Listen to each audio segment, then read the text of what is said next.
The Rubbish Dump Whale. Story by Nicola Gothard. Art by Evelyn Park. As you may have guessed, the rubbish dump whale lived in a rubbish dump. How could a whale live in a rubbish dump, you ask? Well, because it wasn't always a rubbish dump.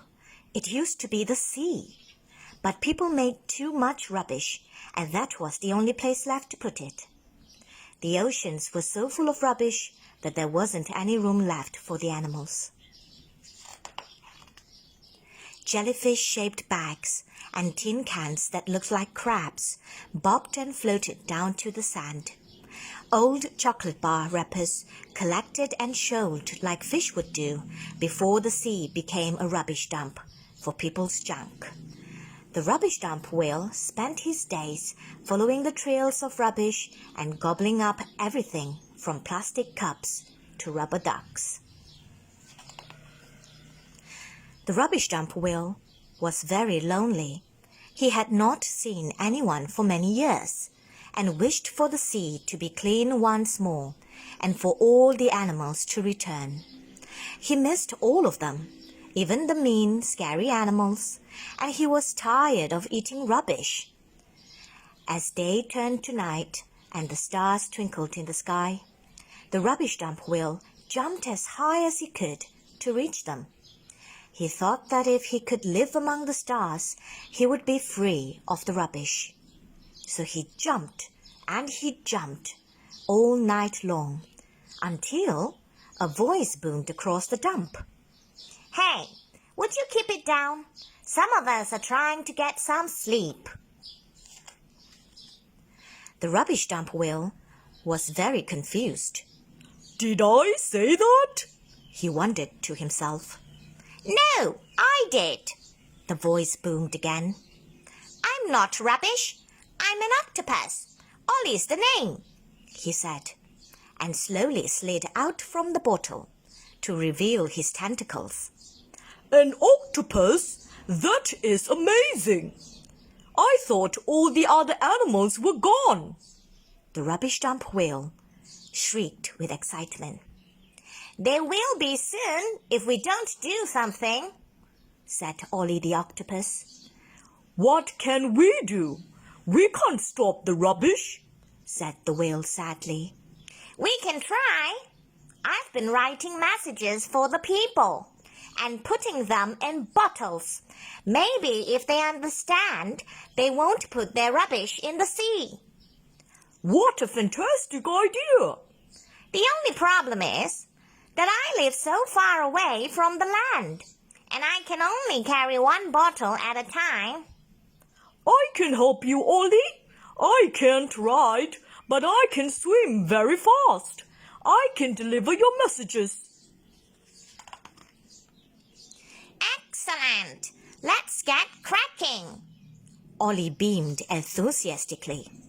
They worked together through the night. The rubbish dump whale collected bottles, and Ollie wrote the letters. When the sun started to rise above the horizon, they set off for land.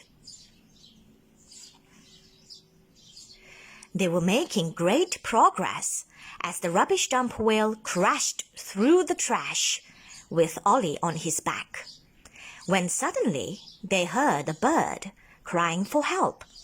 "Help! Help! Help!" she squawked. She was tangled up in an old fishing net and trying desperately to keep her beak above the waves. Without giving it a second thought, the rubbish dump whale rushed to her rescue. He dived under the waves and surfaced with the bird and the net on his back. Ollie put his 8 arms to good use and helped untangle the bird from the fishing net. The tired bird caught her breath, then said, "Thank you so much for helping me."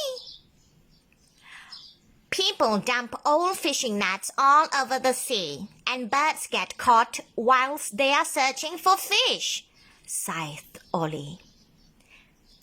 "Someone should really do something about that," said the bird. We are on our way to tell the people to stop right now, said the rubbish dump whale. Can I help you? I know the way to land, she chirped. Lead the way, Ollie gestured, and with that they all set off for land. Once they reached the shore, the bird flew inland to drop the bottles over gardens. Meanwhile, neither the rubbish dump whale nor Ollie the octopus could go on land like the bird, so they worked together to deliver their share of bottles. Ollie placed the bottles on the rubbish dump whale's blowhole, which he catapulted onto the beach using jets of water. Kaboom!